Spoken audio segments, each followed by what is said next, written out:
Kada jūs siūlote rinktis pacientui, kaip daryti gastroskopiją ar kolonoskopiją? Vietinėje neutroj ar su narkoze? Na, dažniausiai pirmiausia pasikonsultuojame aplamai, ar reikalinga indikacijos yra daryti tuos tyrimus. Paprastai žmonės jau būna kažkada atlikę tokias procedūras ir jie tiesiog patys paprašo, kad tyrimas endoskopija, tarkim skrandžio, būtų atlikta bendrinė neutroj, nes jie patyrė pykinimą, šleikštulį ir kartais dusulį.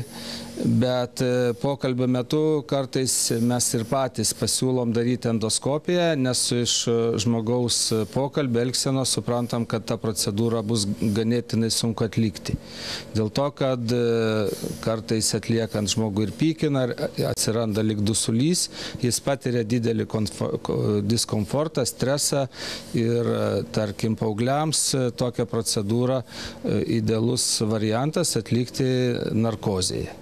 Kodėl taip yra? Dažniausiai, kai sudirginama ryklė, ten yra daug receptorių, žmogui atsiranda didelis diskomfortas, kuris visos procedūros metu juntamas. Ir tai nukenčia diagnostinio tyrimo kokybė. Nes skrandis susitraukinėja, oras vėl atgal patenka į stemplę ryklę ir procedūrą kartais tenka nutraukti arba ji būna nekokybiška. Atliekant kolonoskopiją? Atliekant kolonoskopiją, tai kiek jų teko daug atlikti, retai kuriam neskauda.